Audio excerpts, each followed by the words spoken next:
Karl Marx. Now that's a name that for many of us probably feels like it belongs in a history book, right? I mean, the 20th century kind of give us a pretty clear verdict on communism. So why on earth are we still talking about him?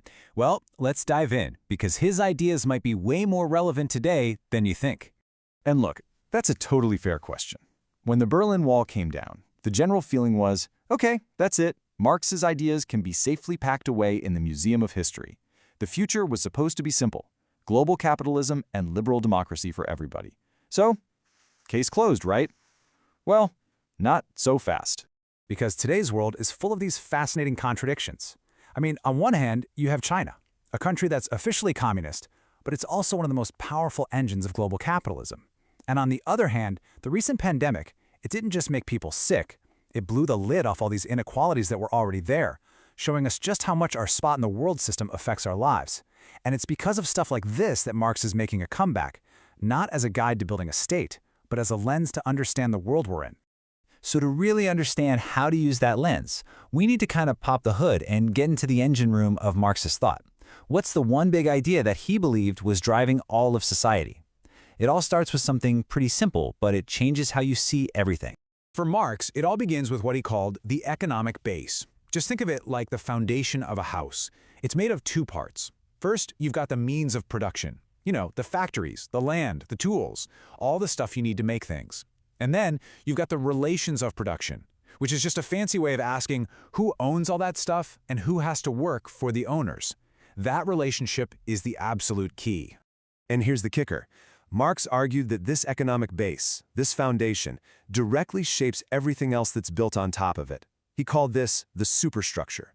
We're talking about our government, our laws, our culture, our media, even our ideas about family. It all grows out of that economic system and, usually, works to keep it going. I mean, Marx said it best himself. He wrote that the way we produce the things we need to live, that conditions the social, political, and intellectual life process in general. In other words, how we make a living determines how we live.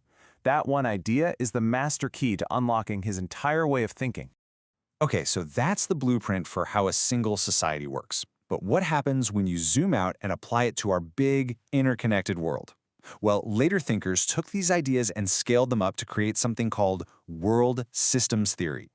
This theory basically draws a map of global capitalism, splitting the world into three main zones. First, you have the core. These are the wealthy, powerful countries. Then you've got the periphery, the less developed nations that are often a source of cheap labor and raw materials.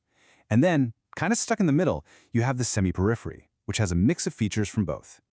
And when you put the core and the periphery side by side, wow, the contrast is really stark. The core exports high-tech stuff, usually has democratic governments and high wages. The periphery? It exports raw materials, often has non-democratic governments, and the wages are often below what people need to live. But here's the most crucial part: the flow of wealth. It is systematically drained from the periphery and piled up in the core. So this raises a huge question. If the system is so unequal, so exploitative, why doesn't it just collapse? Why don't the exploited parts of the world just, rise up? Well, it turns out that power is a lot smarter than just using brute force. There's a secret ingredient that keeps the whole thing ticking along. And that secret ingredient is a really powerful concept called hegemony. The idea is that the dominant powers stay in control, not just with armies and threats, but by making their values, their beliefs, their way of seeing the world feel like it's just common sense. It's making your power seem so natural and normal that people agree to it. It's power through consent. And this is why real change can be so hard. Hegemony is when an idea like a rising tide lifts all boats becomes so widespread that we just accept it as true without stopping to ask if the system itself is actually fair. We consent to the rules of the game even if we're losing because we've been convinced they're the only rules possible. A thinker named Robert Cox took this idea and applied it to global politics with this killer line right here. His point is that even theories from universities aren't neutral. A theory that describes the world as it is and makes it seem natural and inevitable, well, that theory is serving a purpose. It's working for the people who are already winning in that system. So let's put all these pieces together: the base and superstructure, the world system, hegemony.